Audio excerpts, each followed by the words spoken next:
What's up, guys? Your boy, 20K13. Going to talk about 10 times WWE dropped the ball with Dolph Ziggler.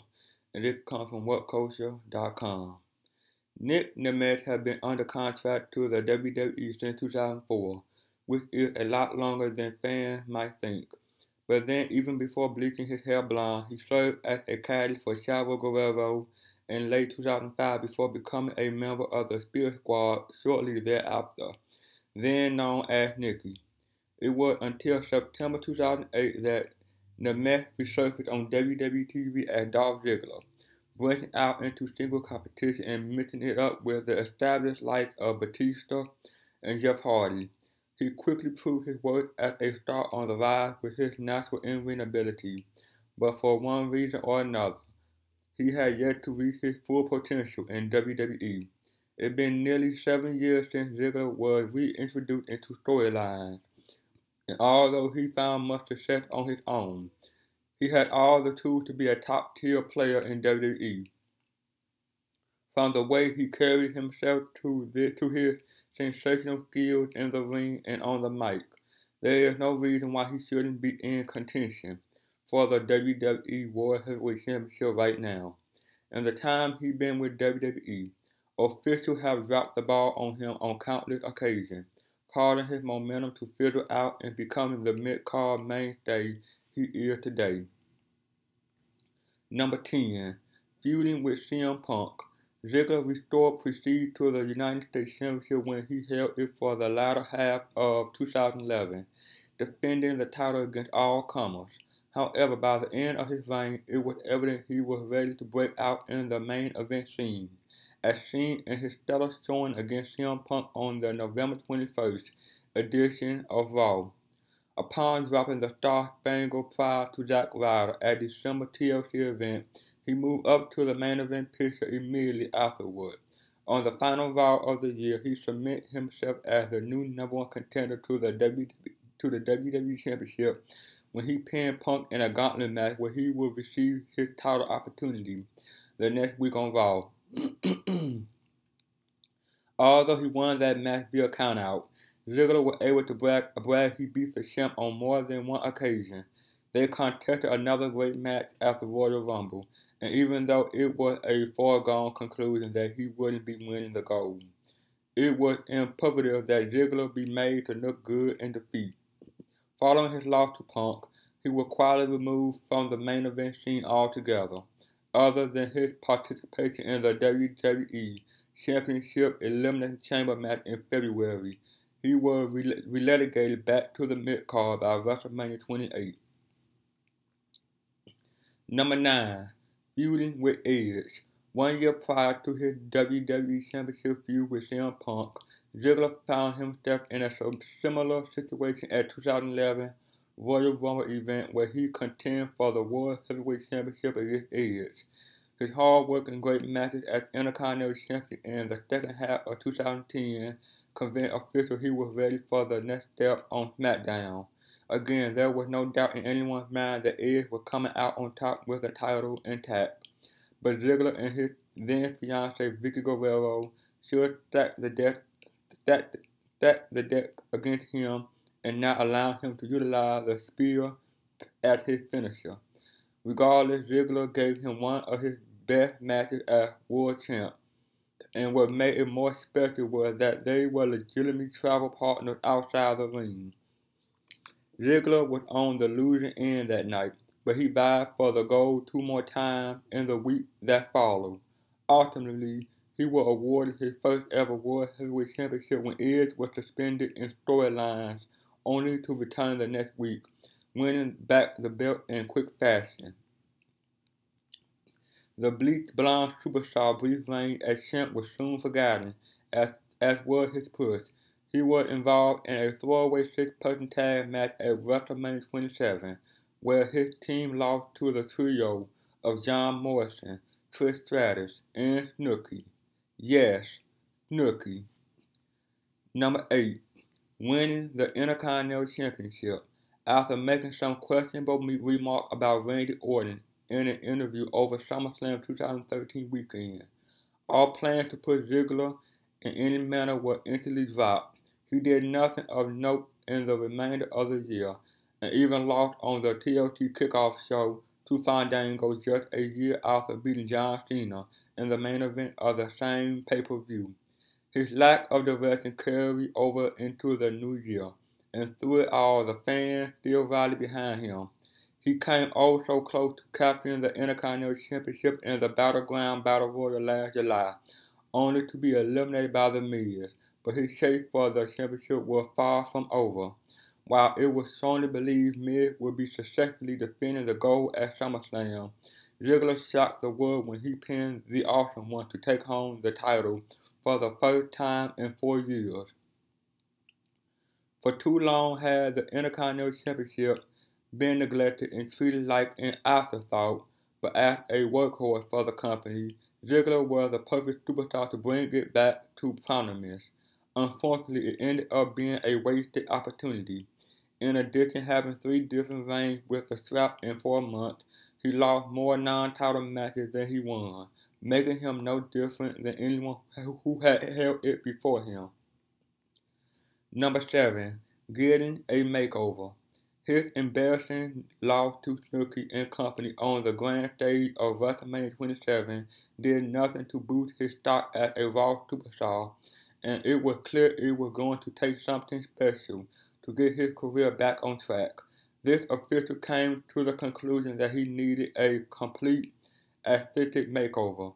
On the April 18, 2011 edition of Raw, Vicky Guerrero introduced the new and improved Ziggler, who was now snorting short brown hair. It wasn't a bad look for the show-off, but it resembled his Spirit Squad persona too much, and it didn't help that his opponent that night was Evan Bourne, who could have easily posed as Ziggler's younger brother. The new look didn't do much to revitalize his career, as it was the very next week he lost in clean and decisive fashion to Randy Orton. It's no secret that not even Ziggler was a fan of the improved image, and it wasn't long after that he was back to bleaching his hair blonde and growing it out to the length it's currently at. Number 6. Pairing with Maria. Looking back at Ziggler's WWE career so far, you'll notice that he almost always needed a manager to garner heat as a heel. Before there was Vicky Guerrero and AJ Lee, however, there was Maria, who served as his eye candy for the summer of 2009 during his feud with Rey Mysterio. Ziggler was already extending the ladder on SmackDown, but throwing the directness Maria into his act only added more depth to his character. Although he was a heel and she was still technically a babyface, it made fans want to boo him because they hated seeing her treated poorly at the hands of the former caddy. Oddly enough, the duo split up prematurely mere month into their run without any explanation. Reportedly, there were plans in place to turn Maria into a full-fledged heel and do a Bonnie and Clyde-like deal with the two, which had the potential to be very fun.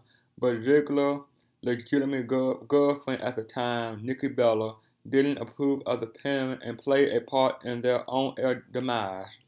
Ziggler floundered even more without her, and she was released from WWE the following February. Number 5. Ending Chris Jericho's career. Far too often does WWE book their Money in the Bank winner to look like losers. The reason behind this is that they want their cash in to feel like more of a surprise, but anyone with half a brain knows that's ridiculous. At any rate, Ziggler was a rare exception to that trend. Immediately after winning the coveted blue briefcase at Money in the Bank 2012, he wasn't reduced to enhancement talent status but rather elevated to the upper mid-card and placed in a program with Chris Jericho.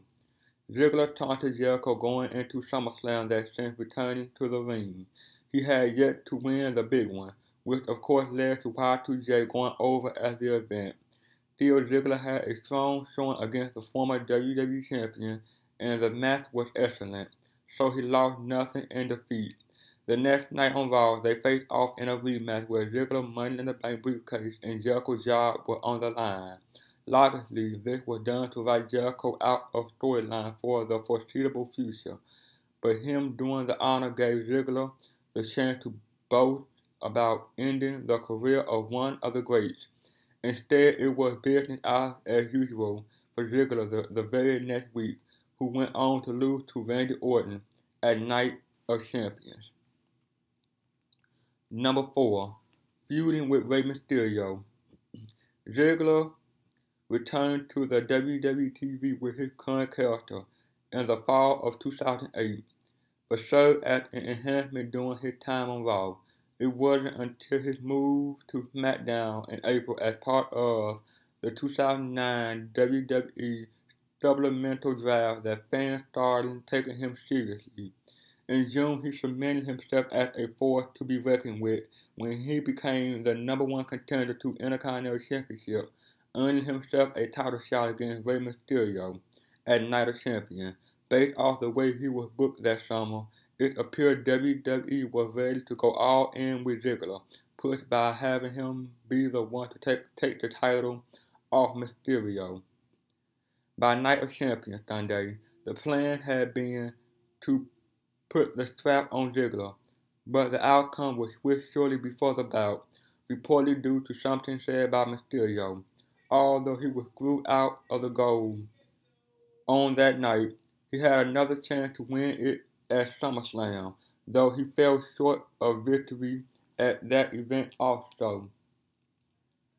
As a result, he wouldn't win the title that year. He was reduced to WWE Superstar Purgatory before finally capturing the belt in August 2010.